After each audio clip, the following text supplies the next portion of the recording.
Fouad Abiad, welcome to the show. We'll talk about anything that you want to talk about. So I figured that today we would do something a little bit different. I'm going to let you ask me some questions. Sure. Labrada's been around for 30 years approximately? 25 years. 25 years. Over 25 years. From the outside looking in, you have it all figured out. Like when someone sees Lee Labrada, they're like, everything just looks perfect. Is there somewhere in your life where you're like, I don't have this figured out? You see this and then you say, yeah, wow, it's just going to say, we're a 25-year-old overnight success. Exactly. If you know what I'm saying. What were you doing wrong? Welcome to the Lee Labrada Show. Brought to you by Lean Body, the #1 protein shake in gyms across America. Welcome back, you guys. Today we're going to be talking about one of my favorite subjects in the whole world, and that is bodybuilding. And our viewers come from many walks of life, and that's why we cover such a diverse spread of subjects on the show. However, many of our viewers follow bodybuilding, and if you're one of them, you're in for a special show today. Those of you that know bodybuilding know about my history when I competed as a pro bodybuilder. Well, my guest today was also a professional bodybuilder and a past winner of the 2015 Vancouver Pro and Europa Pro. Like me, he's also an owner of a very successful sports supplement company, and he's created one of the biggest podcasts in the game. Fouad Abiad, welcome to the show. Thank you very much for having me, Lee. Fouad, you and I have a lot in common. So I figured that today we would do something a little bit different. Mm-hmm. We'll give our viewers a 2-for-1. I'm going to ask you a few questions. I'm going to start by asking you some questions, and then I'm going to let you ask me some questions. Sure. And we'll talk about anything that you want to talk about, bodybuilding, business, what have you. Yeah. So let me just start by asking you, I'll dive right in. What motivated you to start bodybuilding? Actually, the entire bodybuilding thing started on a dare, and I took that dare a little too far because it was just supposed to be one show. So back in the day, I was just into health and fitness. I just wanted to be in shape. I was a little bit chubbier in high school, and I wanted to get myself in shape. So I started doing a lot of cardio and a lot of circuit workouts and things like that. And I started bouncing at some clubs, and I noticed a couple of friends of mine were pretty big guys. Right. So I started to learn a little bit about bodybuilding, and then I watched one of my friends compete. And I leaned over to my friend and I was like, I think I could do this if I wanted to. And he goes, well, do it then. He goes, I bet you can't. So I took on the bet, and we went out that night, we drank and we partied and we celebrated my friend's show. And the next morning we woke up and I was like, okay, today's day one. And I still have the photo from day one. Wow. And I'm like hungover. Wow. I'm like just skinny. So how old were you at the time? I was 20 years old. 20 years old. 20 years old. Were you playing any other sports, or had you played other sports? I played football in high school. Obviously in Canada, sports isn't the same as it is here. So I had no aspirations of playing NFL football or anything like that. It was more just for fun. Right. I played soccer as a young child, and I kind of had nothing to put my athletic competitive nature into. Right. So when this little bet came along, I was like, okay. So the next day I started, and I knew nothing. I learned about protein powders. I learned about getting in all the different macros. And it was just to kind of, sometimes I think nowadays people get so caught up in trying to learn everything before they even start. Yeah, they almost like overanalyze, and it's paralysis by analysis. And I think 100%. I try and tell people, and I use the same formula in my podcast. I try and tell people, if you want to do something, just start. Yeah. And it's not going to be great, but you've started, and then you can learn and grow as you move through that thing. Right.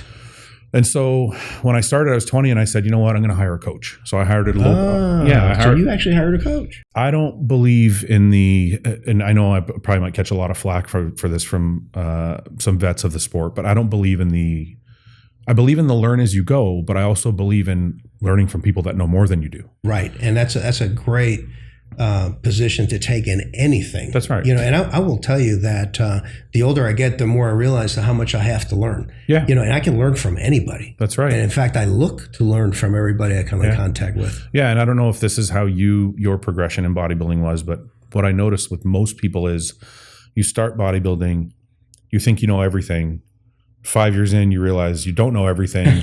And then for the next 10 years, you're learning, and you never really stop learning. I've been in the sport now for 25 years, and there's a lot of things people ask me. I say, I don't know. I got to look it up, and I got to learn. And so I hired a coach because I thought trial and error is just stupid. I'm already 20. Some of these guys have been bodybuilding since 15.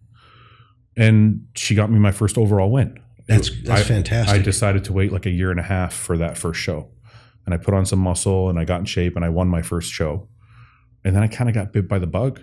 And I was like, I think I'm going to keep going. Yeah, and you just got to keep going. So step us through your bodybuilding history. What happens after you win that show? So I went on I just wanted to get to the national level at that point because I was excited. I was like, you know what, I'm going to keep going. So 4 months later, I competed again. Okay. In Canada, there was 4 stages. You had to do municipal, regional, provincial, and then the national stage. Okay. So I went to the regional stage. I won the overall there. I went 3 months later, went right to the Ontario stage, the provincial stage. And I took 3rd there, but it qualified me for nationals. Okay. So and did you go? I waited a year. You waited you're one of the smart ones. Well, I knew I needed some more size because the guys that beat me at the provincial show were much bigger than I was. Okay. So I waited a year and I went back and I took 5th out of something like 25 guys at the nationals, which qualified me for the next year. So it took me 3 tries at the nationals after that. I won my class all 3 years. Right. But in Canada, it was the overall winner that got the pro card. So I was winning my class, which was great, but I wasn't winning the overall until the 4th tryout. The 4th try, it was 2006 at the Nationals. I won the overall. I got my pro card. And you see, that's how I think they need to do it here in the United States. In other words, you go to the Nationals, you should win the overall to get your pro card. Back when I was competing, we went to the Nationals. We won our weight class at the Nationals, but we did not get our pro card. Yeah. We were then sent to the World Bodybuilding Championships, vis-a-vis the IFBB Mr. Universe. Sure. And you had to win there to get your pro card. So by the time that you got your pro card, you were pretty much ready to step onto a pro stage and be competitive. Yeah. Yeah. And I mean, when I look back, I still don't think I was really ready. But I definitely wasn't ready the first time I won my class. Mm-hmm. So when I look back at those years, I think to myself, obviously I was upset at the time. I was like, you know what? I really wanted to get my card. In 2004, I won my class. I thought I looked great. But I realized it was getting me ready for the bigger stage that I still wouldn't have been ready for. So I got my pro card. We did a show a week later. I didn't really want to do it. Chad Nichols was coaching me at the time. Fast forward like 3 different coaches. So I was working with Chad. He said, just go see what's there. He's like, don't worry about winning. Don't worry about losing. Just go see what the pro stage is like. I ended up taking 15th at that show. I wasn't really devastated about it because it was a week after I got my card. Like I knew I was outsized. And then from there, I just rolled on. I waited another year, did Montreal. And I started to get a lot better placings, most in the top 5, top 3. I think the biggest issue in my career was more of a mental battle than a physical battle. Isn't it often the way that it works out? So much turmoil, and conflict in the head of an athlete, and I remember when I was competing, some of the struggles that I went through as well, oftentimes it's a battle against yourself, Did you ever deal with that? Because when I talk to you, you seem very grounded, and I don't know if this is an age thing or if you've always been like this, but do you feel like you were always pretty sure of yourself, or did you deal with a lot of self-doubt, or did you always have the mental strength to deal with the competitions no matter how big they were? It was really interesting because any time that I would look at a guy that was bigger than me, and that was literally every time, because at 175 pounds, you're typically the smallest guy out there. And then I ended up growing, over the years, and I ended up competing in the low 190s, but I never passed 200 pounds. Yeah. But every time I saw a guy bigger than me, Fouad, I would just say, I'm going to beat him. Yeah. I'm going to beat him. And I will tell you, the only one that I ever had a doubt about was Lee Haney. And it's because he was so far ahead of the pack. Yeah. I never fully got it into my head that I could beat him. Okay, interesting you said that. So 2 questions. Leading into the shows or in the off seasons, or actually more leading into the shows in your prep, would the pressure of the show tend to build in your mind and cause any self-doubt, or were you always very certain? You're like, I know where I stand. I know I can beat these guys. Were you always very confident all the way through? I would say that the pressure of the show created anxiety. Sure. And I think that anxiety drove me to try harder and to make sure that I dotted the I's and crossed the T's. Sure. I knew that as a smaller guy that I had to have everything perfect. In other words, my conditioning had to be perfect, because if I was off 4 or 5 pounds, they wouldn't even look at me. Yeah. Because everybody's so much bigger. Yeah. Okay, so I had to have that down. I had to have the posing down. That's probably what pushed me to work on my posing as much as I did. Was that I had to have all the detail work. So it created anxiety. I don't know that it created doubt in terms of could I place in the top 3 or the top 4, that kind of. It didn't create that kind of doubt, but it created the anxiety of, will I win this year? Sure. So that's, I think, the difference between me and you. In the smaller shows, the anxiety would creep in, but I could manage it and it would fuel me to be better. When it came to the bigger shows, I never performed to my best, whether it be the Arnold or the Olympia, because I felt like the show was so big and the anxiety got so much that it hindered me instead of fueled me. Do you think you ever suffer from imposter syndrome? Yeah. Like feeling like you didn't belong there? Yeah, 100%. Yeah, I think that crosses our mind at times, know? Yeah, I still deal with that sometimes. Right. But I try to be cognizant of it nowadays because of how I dealt with it in bodybuilding. So when I find myself falling into that trap now, I'm like, I've seen this movie already.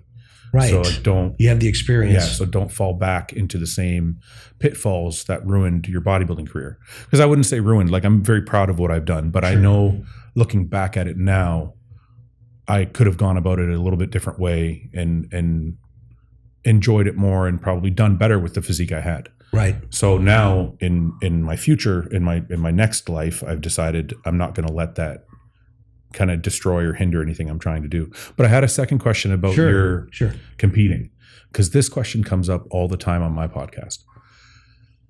When you thought, I can't beat Lee Haney, do you think if your mindset was different, you could have beat him? Or do you think it doesn't really matter? Because you know what? I think that looking back now, I mean, in hindsight, it's always 20/20. But if I knew now, or should I say, if I knew then what I know now, I think I would have, if I hadn't been him, I think I would have increased my chances of, because the experience does, settle you down over time. And so to answer something you brought up earlier, the ability to be calm, and focused, I believe that is a function of my maturation as an adult and as an individual. Sure. And so, by the grace of God, I've been able to step outside of the hurricane and into the eye of the hurricane when I'm faced with conflict. And as you know, the eye of the hurricane is still. So it can be going 100 miles around you, but you just have to take a deep breath, and then you just have to, whatever it is, whether it's a bodybuilding show, a big business decision, and then just, pray on it. I always pray on it, and then, follow my intuition and, and just step out in faith, But could I have, I think I would have been stronger mentally and maybe enjoyed the process a little bit more. But I just felt like I was bumping my head up against, someone who pretty darn near had as good symmetry as I did, but was just a lot bigger. When I was at the Eye of the Storm analogy is amazing, because it's like that for me now, which is, I feel like I credit my bodybuilding career to it, because as you know, in any business, you're constantly putting out fires. There's a problem here, there's a problem there. That's right. Right? All the time. So whereas in the past, I might have been, oh my God, there's a problem. What are we going to do? Now I feel like, okay, what's the solution? Let's just sit down, talk about it. Let's figure it out. That's right. And it's very different and I feel like that experience I had led me to the maturity I have now in the business that we're running. So let me ask you this. I think as professional athletes and as successful business people, we all have people that mentor us and influence us along the way. Who would you say was one of the biggest and most positive influences in your life? Who was or individuals that really motivated you and were role models for you? It's definitely individuals, because there's, at different stages in your life, you come across different people that you see. Sometimes they're not actually mentoring you. Sometimes you're just watching them and learning They don't even know that you're learning from them, but you're watching and you pick up cues as to how this person's life is, how they're handling life and how you could handle your life better.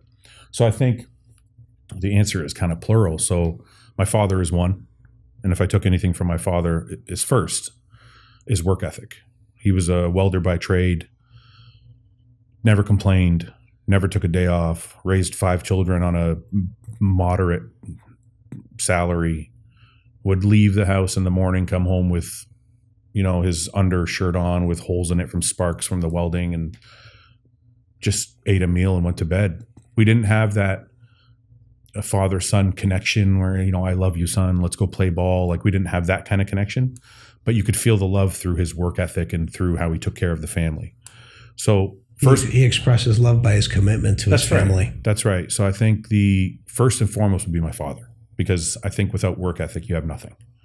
So seeing someone go through struggle, because, he had 5 kids and, welders don't make a ton of money at that time, especially. So seeing him struggle and get the family through and get us through our struggles taught me also that if there's problems, it doesn't mean it's the end of the line. It just means you have to keep working. Right. So that's first. Don't give up. That's right. There's a lot of that, right? That's right. And I think that's one of the big success factors. Yeah. My oldest brother is 12 years older than I am. So I got to watch him go through university, start businesses, be a successful businessman, kind of learn how he would talk to people through his business dealings. That was a big one. Some of the coaches I had, Haney had a very calm demeanor about him. That I picked up some of that. John Meadows was probably maybe third or second after my dad. What a great guy. Yeah. So I always kind of had a chip on my shoulder coming up. And sometimes it still rears its ugly head. I don't always make the best decisions. But watching John taught me that having no ego and just being good to people is always the better way to be. It's an amazing approach. Yeah. To be able to step outside yourself, and may I call it tame the animal, because sometimes the initial urge, or the initial reaction to something might be anger, yes, or something, but to be able to separate yourself from the ego, and then just approach things, in a very, intellectual manner. Yeah, it was calm. Yeah, it was very cerebral in a way. Like, I would call him. I'd be like, "What do you think about this?" And this happened to you, and aren't you upset? He'd be like, "No, I'm just gonna move on. We'll just move on to the next thing." And I picked up a lot. I picked up a lot about just how to treat people, because if you think of, so I don't know how you were with fans, but as a young bodybuilder, I didn't appreciate fans. And not that I didn't appreciate having them, I just didn't know how to appreciate. I couldn't feel I didn't give them the due they deserved. Let's put it that way. From watching John and how he dealt with everybody, whether he just met them or whether he knew them for 20 years, it was the same. There was people he just met that thought they were his best friend. And it wasn't an act. He was very genuine. And I've learned after seeing John to appreciate people, and I take time now to meet everybody. And I had a friend say to me, you talk to people for too long in the lines sometimes, and the line's too long. And I'm like, I want to spend time with everybody. So it's a great way to be. Well, we had an appearance just the other day in El Paso, and it was scheduled from 4 to 7. We ended up there till 9:30. I said, we're not leaving. I had my team there. I said, we're not leaving till the last person's done. That's a great attitude to have. Yeah. And I think that's from watching John and from looking back at my own mistakes, I've learned that this is a better way. So I would say John is definitely a large role model in my life, and taught me a lot without actually trying to teach me. He just taught me, just from being around him, I kind of learned a different way to live. So let me ask you this. Obviously you've had your sports nutrition company now for some time. And what are some of the challenges that you have faced as an athlete that perhaps taught you to face the challenges that you encounter in business? I think one is to keep working, like we discussed, because in bodybuilding, a lot of things can happen, whether it be injuries, whether it be whatever might come up that you suffer adversity from. And it's easy to become crippled by those things. And through my bodybuilding career, I realized, okay, I have an injury. What do I do? And eventually I learned the first time I had an injury, it devastated me. What am I going to do? I tore my hamstring. How am I going to go on? My career is over. And then I learned I can work around it. Right. Right. And the next time I had an injury, it didn't bother me as much. And the next time I had an injury, I'm like, okay. And I'm not sure if you know this, but my career was riddled with injuries, especially near the end. But I learned to just, okay, it's another problem. Let's just work around it. Let's get, whatever therapy we need, and let's keep working. So leading into business, it's definitely helped me in that, you have this product wasn't run properly, or this customer is very upset, or whatever issue may arise, or this, the salesperson is not doing what they're supposed to be doing, or whatever thing it is. I just keep going. Just like, okay, it's like, how's the saying go? Perfect is the enemy of progress. Yes. That's how I sum up like my life. It's like, don't be perfect. Just keep progressing. Just keep progressing. I love that. So that's kind of how I feel now about everything. It's like, it's not always going to be perfect, and you're not always going to get it right the first time, but just keep working and make sure it's better the next time you come around to it. That's exactly right. And, that leads me to this thought, as you were saying that, there's been times in my life where you could say that, I failed, I failed to do whatever it was that I was attempting to do, but I never look at failure as permanent. Yeah. Failure is an opportunity to try again. Sure. Failure is a way to learn, and to try again, and so failure is not permanent unless you make it that. What do you think? Okay. So from the outside looking in, Lee, and I'm sure I don't mean to blow smoke, but from the outside looking in, you have it all figured out. Like when someone sees Lee Labrada, they're like, this very successful business, and you're very like good to all your employees, and everything just looks perfect. Fouad, I don't have it all figured out. Okay, I know, but that's how it looks. But I will tell you this: I'm a good student. Okay, I'm a good student of life, and I'm a good listener.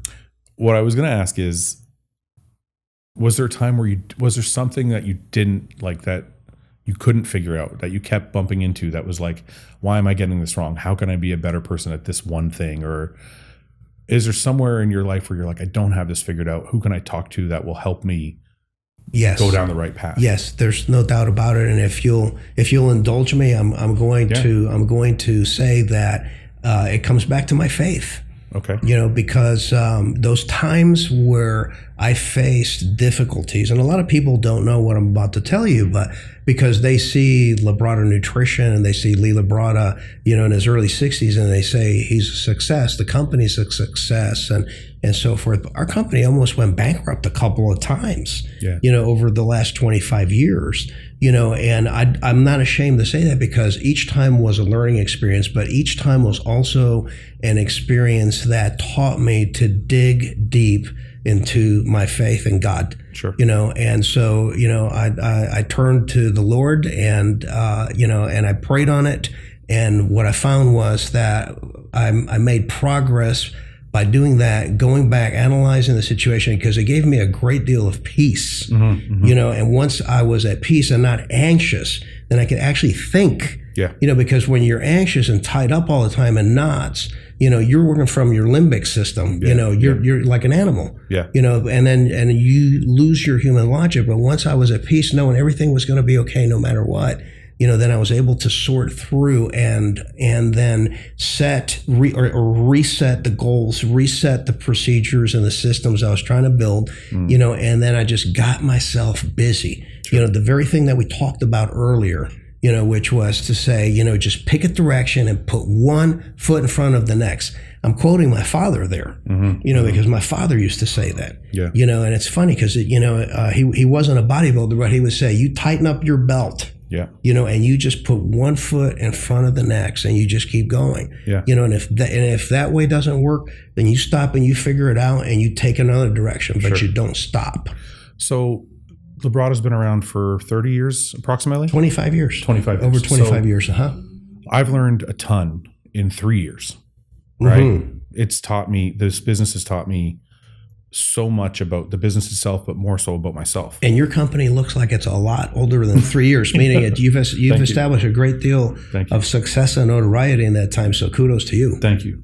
But the question I want to ask was, in the 25 years, when you're running into those situations with bankruptcy or potential bankruptcy, what is it that you learned about, what were you doing wrong that you were like, okay, I did this thing wrong? Like, is there something you can pinpoint? Because I can pinpoint some things about myself. Right. So can you look back and say, I think I did this thing wrong, or my personality wasn't geared to do this right, or I made a bad decision with this person? Like, can you pinpoint those turning points in the business where they went back the right way? I want to say that both times, where we got into trouble, they were hits that I took out of left field. Okay. And it taught me about the unpredictability of the business. So then, naturally your mind goes to, well, my goodness, what was it that hit you out of left field? Yeah. And it could be, and it was in our case, a distributor that loaded up on our products, and then went bankrupt, and left us holding the bag for over $500,000 in invoices. Sure. So we had to, quickly mobilize. We had to quickly cut expenses, and just basically survive the interim until, we got the ball rolling again. Another time was that, and this is what I learned from this, was that we started chasing shiny objects. Okay. In other words, instead of blocking and tackling and focusing on what we're good at, we started chasing shiny objects in the marketplace. And what I'm alluding to is when the low carb food craze became a thing, we started chasing that. And, and so we got away from our roots and we started investing heavily in low carb foods. Next thing I know, Robert Atkins meets an untimely death. Yeah. The low carb craze wanes, and all of a sudden it just goes off the deep end. I want to say that Unilever lost over $1 billion. Wow. And we were over $1 million into it, and all of a sudden there's no market for low carb foods. Wow. So did we set ourselves up for that? Yes. I guess in retrospect, in both cases,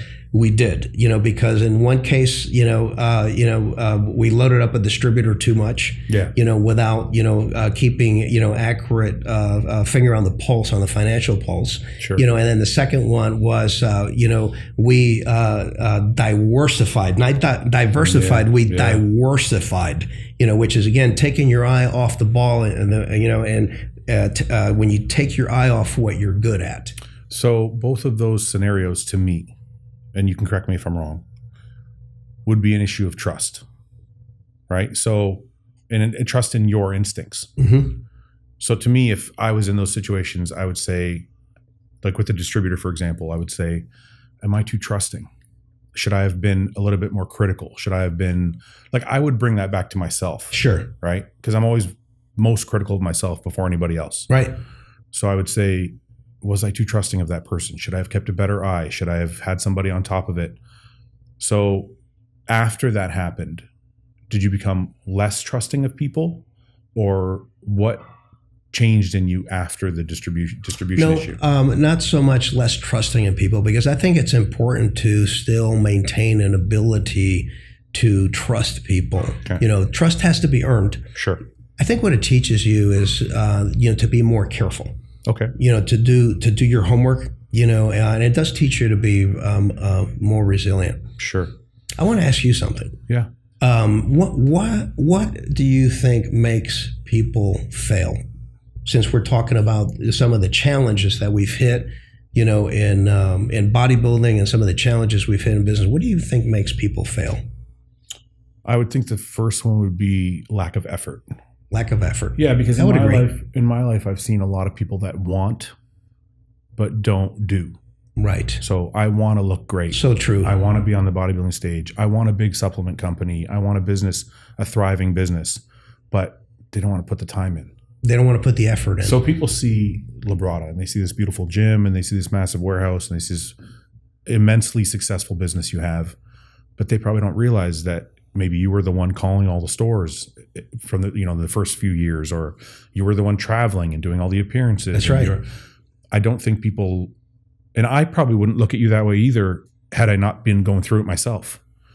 So I don't think people, it's kind of like, the analogy is like the people who don't bodybuild, when they see a bodybuilder, they think, well, that's because of chemicals. Yeah. That has nothing to do with hard work. Yeah, they're just taking steroids. Yeah, they're just taking steroids, and that's why they look like that. Right. They don't realize until they try and do it, or they try and compete in a show, that regardless of the chemicals, it's very difficult. Yes, I've heard it said in a I guess a more modern vernacular way. They say embrace the suck. Yeah. In the old days, we used to say basically that you gotta love the work. That's right. You gotta love the pain. Yeah. I've said that before too. And it's a grind. Yeah. It's like you see this and then you say, yeah, wow, it's just success. We're a 25-year-old overnight success. Exactly. If you know what I'm saying. Yeah. And to your point, we started in a little 2,000 square foot office warehouse with myself and my wife and a couple of our staff members, and then my dad and another staff member in the warehouse actually stuffing boxes, with product, so, and we used to deliver it out of the back of a car. Listen, I'm nowhere near the level of Labrada, but I get messages from people who are like, oh, how do I start a supplement company? Look what you've done. And I'm like, I started selling t-shirts out of my basement. Yeah. I still have a photo of it. I had a table, like a poker table I put out. Right. And I had my shipping packages and my t-shirts on shelves. And I would pack the t-shirts, print the labels, send them out. And it's funny. I always tell people, like, I used to try to appear bigger than I was. So if somebody would message and say, hey, I need to talk to customer service, I got the wrong order, I would message them back and say, let me put you through to the customer service department. And it was just me sitting at my laptop. That's right. I love it. But that's great. It was all just in my basement. It was a table and a printing machine. And that's I'm like, right. So, but this is, I think, the part that gets lost on people. And that's why I say people want, but they don't want to do. Right. Because it's just like the same thing with being physical. Like, to have the six pack, you got to suffer. You don't get to eat everything you want to eat. You don't get so I think people forget that. They see someone like Hunter, and they see you in your career, or me in my career, and they're like, wow, that looks amazing. I want to look like Hunter. I want to be on the Olympia stage. They don't realize what he's going through to get there. It's a lot of work. Yeah, and I think that to me is the biggest obstacle for people, is actually understanding how much work they have to put in to reach the levels of success they dream of. How do you stay motivated to reach the level of success you want? I want things. I know that sounds very materialistic. It's desire. No, it's not. But it's desire, right? I think everybody has I shouldn't say it like that. It's not actually true. I don't want to be a failure. That's really the root of all of my successes in life. Someone asked me, I think it was Dave Palumbo, asked me in an interview one time, he said, I think he said the same thing. How do you stay motivated? How do you keep, I think it was because at 35, my body was still getting better. And he said to me, how are you still progressing at 35? And I said, I just don't want to suck. Right. That was it. That was the entire motivation. That's good enough. And I think with the podcast and with the business, it's the exact same thing. I want it to be successful, not because I want to drive a Ferrari or whatever. I just want to feel the pride that I built something and it's successful. Exactly. And I don't want it to fail because I would be ashamed of myself. It's not that I'm worried about other people laughing at me because it failed or whatever. I would be ashamed of myself if I started something and it didn't achieve some level of success. So I think that's my biggest driving motivation, is my fear of failure. It's a difficult thing to comprehend in my head, because then what? I think that all of us to a degree have a sense of fear of failure. Mm-hmm. And I will say that at times, in the history of my company, when things were more difficult, I was more focused on not failing. Yeah. Okay. Whereas now, I'm more focused on seizing the opportunities ahead of us, because there's like a turning point, and it's almost like, if you've ever been in a boat Yeah. And when you're first cruising on a boat, the bow is out of the water. Sure. But if you reach a certain speed, that bow comes down and the boat starts planing. Yeah. And that's what I would say is the difference. Yeah. Fear of failure to pursuing the opportunity. That's a great point. So that's a learning point for me. So let me ask you, are both defensive and offensive strategies necessary, or is it wrong to be playing defense? Because I'm the same way. Like if things start to go wrong, you start to kind of pull back. Right. Wait a minute. Right. But then if you're pulling back, is that actually hindering you more? Well, I think that the answer to your question is yes. You have to have both. You have to have a balance. The ratio might change. Yeah. As the history of your company, as the company matures. I know it wasn't my case. Sure. But I think that I think that a certain amount of each is healthy. But I think that you eventually hit a turning point where it's like climbing a mountain. You don't look down anymore because looking down scares the crap out of you. Okay, you're just looking up, and I'm going there. But I don't want to look down. But does that only happen with a certain level of success?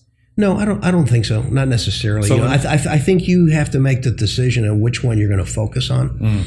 You know what I'm saying? I think I don't think that focusing on the opportunities means throwing reason and wisdom out the door when you're making a business decision and saying, "Oh no, I'm just gonna bet the farm on hitting this." That's not what we're talking about. We're really, the best way to grow is incrementally. It's like, this is where I'm going up here, but here's where I'm going to hit along the way. It's just like we do in bodybuilding. I was just going to say, I eventually want to be Mr. Olympia. But guess what? I got to win Mr. Houston first. I got to win Mr. Texas then, et cetera. Can I tell you what's funny about that? So my wife competed in a couple shows, but she's more like the executive and the academic in the business, whereas I was more the athlete. And I feel like it's the same thing.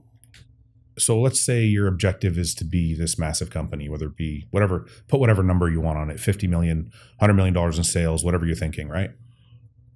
It's the same thing as saying, like, when I started, after I did my first show and second show, and people were like, "Hey, you're really good at this." I was like, I want to be a pro bodybuilder. I want to win a small show. That was my goal. But I had all of these other checkpoints along the way I had to hit. So I feel like you asked me earlier, like what's transferred over from my bodybuilding career. That's a huge one. That's one of the biggest ones. Is bodybuilding taught me to grow incrementally.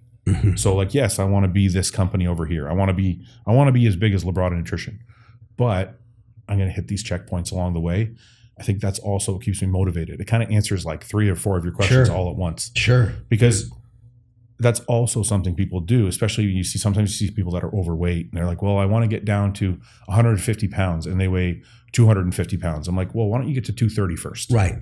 And it gets them depressed and they just quit. Well, and if they can get down to 230, perhaps that provides the motivation to then get down to 210. That's right. Eventually they get down to the target target weight. That's right. And I think that's how my business mind works now.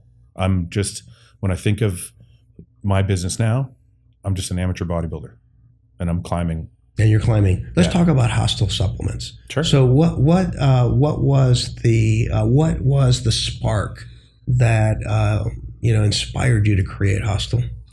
Well, I'll give you the full story in complete honesty. I was sponsored by Cage Muscle at the time, and I actually wanted to partner with them.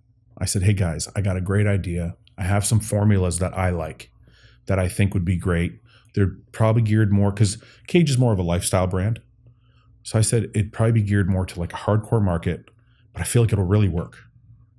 And they said, "Oh no, there's no market for hardcore bodybuilding, and we're gonna, we just want to stay with what we're doing."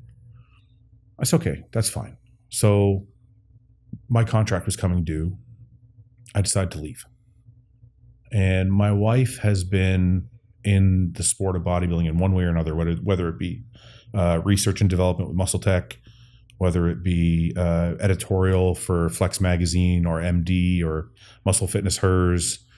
She worked with Evogen for a little while. Like, she's been all throughout the industry on many different avenues of it.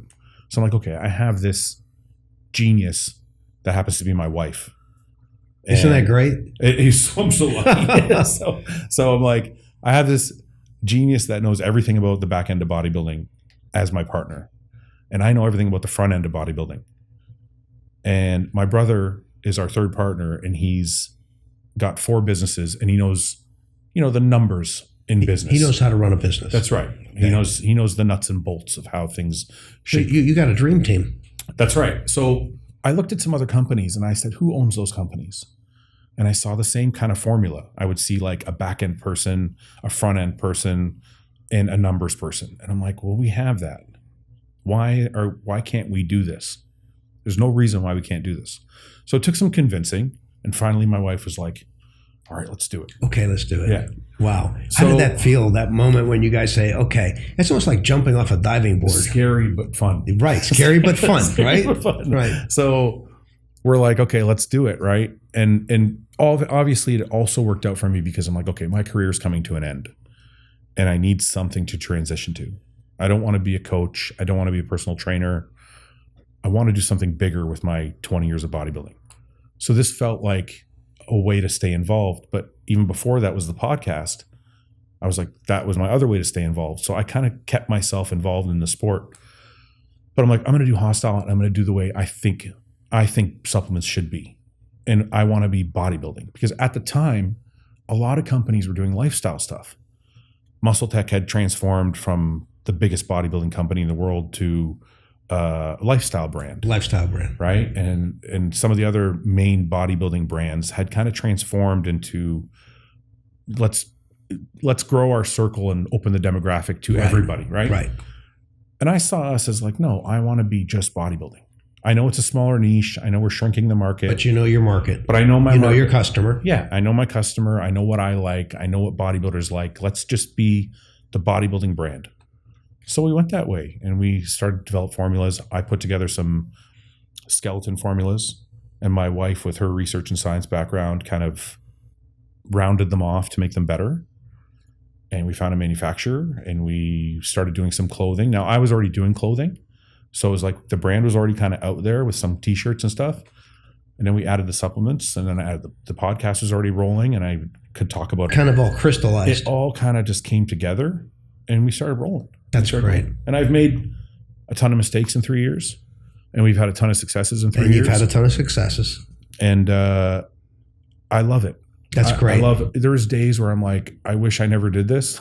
And there's days where I'm like, Fouad, if it makes you feel better, I've had those days also. When was the last time you had one of those days? It's probably been a long time. It's probably been a few years. Yeah. But I'll tell you that and I guess it comes up when the proverbial poop hits the fan. When you got a big Exactly. when you got a really big issue on your hands. Exactly. Yeah. Now let me just segue into this one, because I know that amongst our viewers, there's got to be people out there that are at a point in their life where they're thinking about changing careers, or they're thinking about jumping into a new business. What would you tell those people?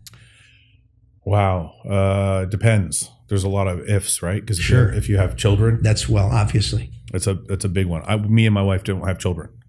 So we're like, what's the worst thing that can happen? Mm-hmm. If we run it and it sucks and it fails, me and you will just both go get other jobs. Right. Right. So it's like, you have to measure your risk.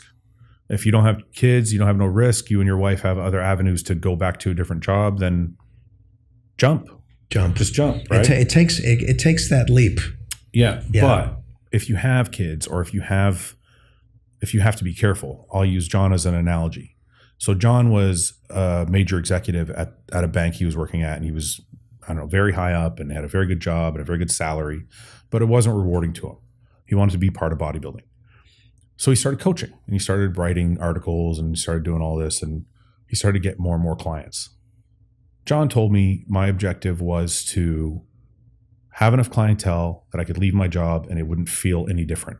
So basically, he was just changing incomes. That was a pretty smart approach. Right. So when he left his job at Chase, he had such a big clientele built up and so many articles that were being bought and programs that were being bought that he was actually making more money coaching than he was at his bank job. Right. So it was, and he was a lot happier. It was seamless for him, and he was doing what he loved. So when people message me sometimes and they say, you know, I want to be a coach, I want to get out of this job I'm in, tell them the same thing. You have to earn enough money here or see a path to earning enough money before you let go of this other thing. To supplant the especially because John had kids at the time too. Yeah, that's very important. Yeah. So this is what I mean by having risk, right? Exactly. Like my best friend, Paul, he works at the border. He's also an IFBB judge. He wants to open a gym with me. And we have the same mindset. Once Hosstile gets big enough and we can make sure the income is taken care of, we can open the gym, you can leave the border, and you make the same amount of money. It's all good. You're fine. And now you're doing something you love. You own a gym and that's your thing. So I would say, look, if there's no risk, do it. Just do what you want to do. Do what you love to do, because life is short. Exactly. Like, I mean, I would agree with you wholeheartedly. Yeah. It's like, unfortunately, in the last 4 years, I've had 3 very good friends pass and a parent. And if it's taught me anything, it's tough, man. If it's taught me anything, it's do what you have planned and don't wait. Right. Because you never know. Do it now. Yeah. Do it now. Yeah. So you mentioned something earlier. You know, you mentioned the kids. If you have kids, so it made me think. What advice would you give young people? What advice do you give your kids, or you know, kids that you coach? Let's say. Well, for kids that I used to be a coach. I coached for 10 years. I try and preach patience. I try and preach work ethic, and I don't really know. I mean, it's such a broad question. You know, I like to turn it back to, I might have a better answer for you if I had kids, because the kids coming up is one thing, but I know we were talking earlier about me and my wife not having kids, which is something has always been a thing for me. So I kind of wanted to ask you, when we brought that up, when did you have your first child, and how did it affect your bodybuilding career? So that would have been Hunter 31 years ago. Oh, Hunter's the oldest. He's the oldest. And so I've been married. In fact, it's tomorrow. Tomorrow we will have been married 37 years. Wow, good for you. And the best part is that we still like each other and we're still in love. That's so crazy. It's wonderful. Yeah. Probably the best decision I ever made in my life was marrying Robin. Sure. And we had Hunter 6 years into our marriage. So 31 years ago.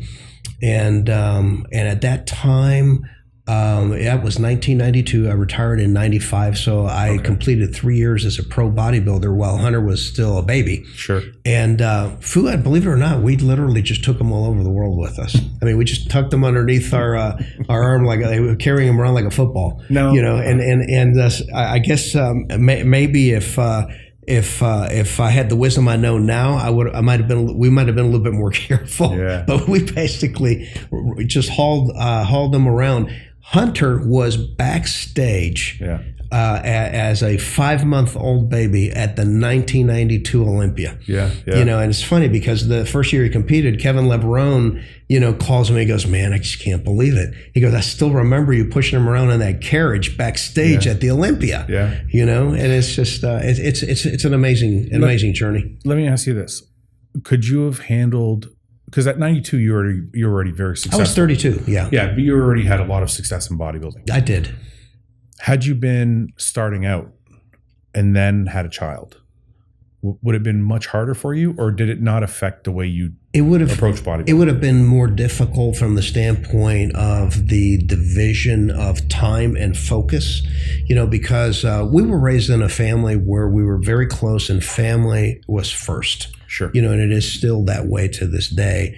So I would have put my attention on Hunter first. Mm-hmm. And I feel that I could have balanced the two, but that's just my makeup. Yeah. In other words, I'm used to putting forth effort, whether that be at work or, raising a family or whatever that I have to do. I'm very resilient that way. So I think I could have done both. Yeah. But certainly being younger and not as mature. Yeah. I think that it has pitfalls, right? Sure. Because I can say whatever I want, but had we had him, years earlier, is it possible that we would have had issues? Oh, you're spending too much time at the gym. I need some help at home. Et cetera, et cetera. Sure, it's possible. Yeah. Yeah. So kids definitely are an investment of time. Yeah, it's one thing I think. Me and my wife wanted kids. Luckily, we both have our own issues.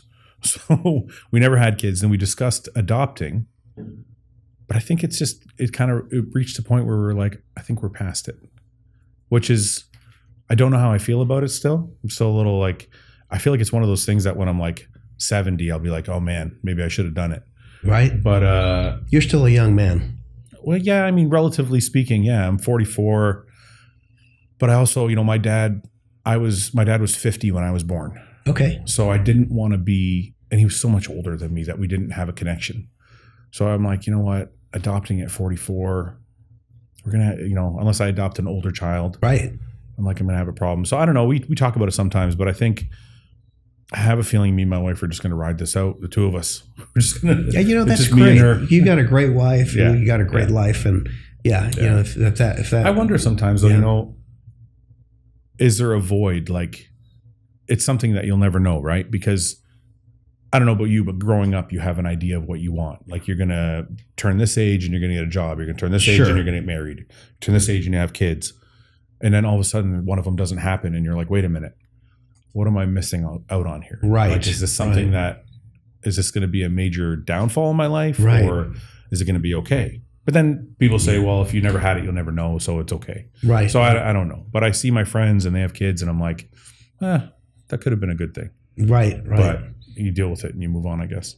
So, life deals you your cards and you make the best of them. And you play them. Yeah. Yes. So, listen, I want to ask you. Yes. So you had Hunter, and then how many other kids do you have after Hunter? So after Hunter came Blade. Okay. And after Blade, Pierce. Who decided on Blade? So I've got 3. Who decided on the name Blade? So Blade was a name that we first heard with a gentleman that I worked with at Metrics when I was working with Metrics, a fellow by the name of Blade Thompson. Sure. And Blade is actually a British name. We did not name him after the vampire movie. I wasn't going there. So it's an unusual name. So it was Hunter, the reason I asked Blade, and Pierce. When I told my mom, it's funny, when my mom, God rest her soul, when I told my mom I was going to name him Blade, she goes, Blade? Like a knife? So it sounds like it's some little kid with a switchblade or something. It's like, I love it. No, but they're all very manly names. Hunter, Blade, Pierce. Yeah. Does it have anything to? I know you play guitar and you're in a rock band. We just had our first ever live performance. Oh, really? This past Friday in Jacksonville, Florida. How was that? At a venue. It was great. We had a lot of people turn out. We had a lot of fun. We're a project band, so we get together about once a year and we record, and we've got 4 albums now, and you can find them on Spotify. Yeah. But this is the first time that we've come out of studio and actually done a live event. Is it Christian rock or just rock? It is Christian rock, but I will tell you that most of them, if you listen to it, you listen to it and you go, that's rock. Yeah. But it has a very good message, underlying message. Some of them, are more obvious than others, but there's also always a positive Christian-based message in them. Do you just play guitar or do you ever sing? I play guitar and I do sing. I don't pretend to sing as well as our lead vocalist. Do you sing backup or do you ever sing backup mostly? Sing backup? Yeah, but I have played the lead vocal on a couple of the albums. Okay, so this is this is where this is leading me. Okay, you don't want me to sing right now? No, I'm not going to ask you to sing. No, I'm not going to ask you to sing. So, sometimes people ask me, "Do I miss bodybuilding?" Right. And this is going to sound really vain. Okay. So I'm warning everybody ahead of time, but one of the things that I don't think the average person will ever feel is the sound of a crowd cheering for you. And there's something to be said for that. Listen, as vain as it sounds, and as like, I don't know, I know it sounds really bad, but it's one of the things I miss about bodybuilding. Even guest posing. Sure. And going out and lighting up a crowd and having them cheer for you and having them smiling and, going down into the crowd and having them want to take photos with you is one of the things I miss the most. And I wouldn't say it's because I want to hear everybody cheering for me. There's just some type of connection you get. Right. And pride you get from exciting people. Yes. And so that's one of the things I miss the most. So what I'm leading to is in your rock band, doing it live now, did you get that? Was that something you missed? We did. Did you get that back? We got a lot of applause. We got a standing ovation at the end of the concert. Yeah. So that's a really cool feeling. I don't think that it's vain. I don't think it's bad to think that applause makes you feel good, because at the end of the day, Fouad, we all want to be loved. Yeah. As human beings, I think it's one of our most basic instincts is that we seek the love of others. Notice I didn't say the approval of others, because the thing is, people sometimes do things that are not in their best interest, nor in the best interest of society, for the approval of others. Social media is full of that. Yeah. But to want to be loved, is a human instinct. I would reword that though, because, so I'll give you an example. And I'm sure you felt this on stage. In competition, when you come out and you're doing your mandatory shots by yourself, my back shots were my best shots. So every time I turned to the back, that's when I would get the applause from the crowd. That was approval, because I'm like, okay, they like my physique. Right. But the guest posing was more of, I'm using my physique to excite these people. Right. That's what made me happy about it. Not that they loved me or loved my physique. It's that I could make them happy. Well, and you know what? And see, that's an even better goal to have, with presenting to people, and as you teach people, and as you do presentations to people, to want to improve them. I'm going to ask you one last question. Sure. What is your mission? What is your life mission? Could it be selfish? Yes. This is going to sound so cheesy, to be the best person I can be. So that's not cheesy at all. The reason what's cheesy about that? Well, because it's kind of selfish. But the reason I say it, I'm a student of the mind, and I'm overly analytical about my own doings.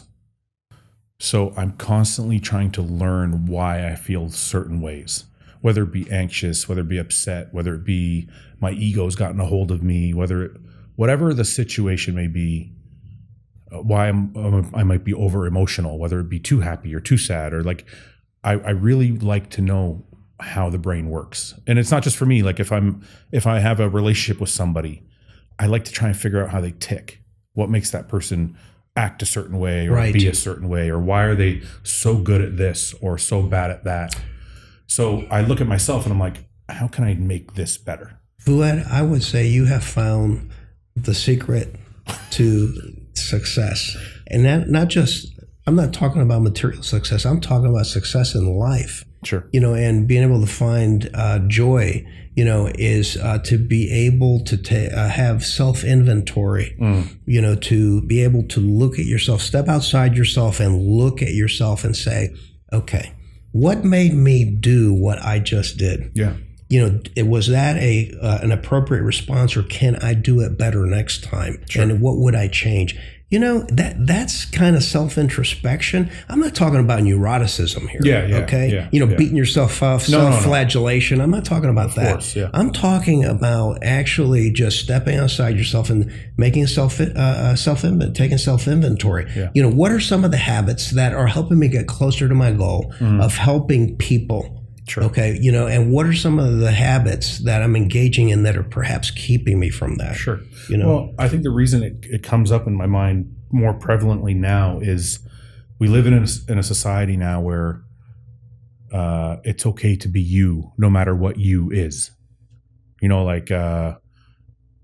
you're out of shape, and you're overweight, it's just that's fat is beautiful, and I'm like, it's not unhealthy, and it's okay to be overweight. And I feel like everybody just wants to be accepting of others, of everything.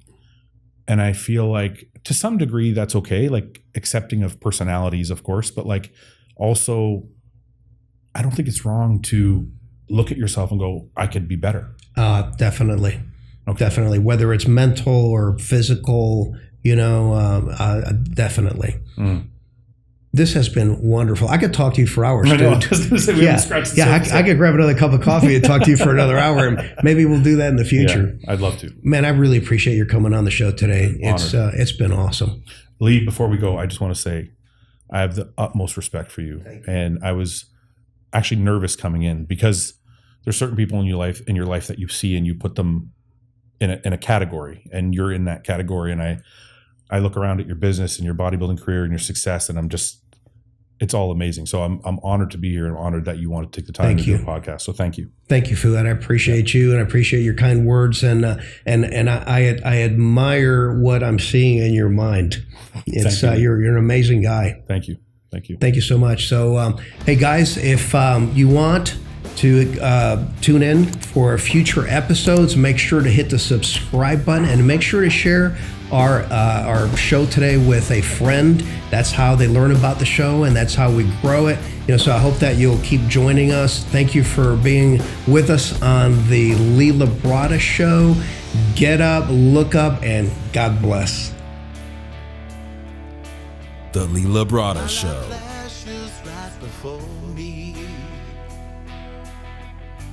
Thunder from a distant shore.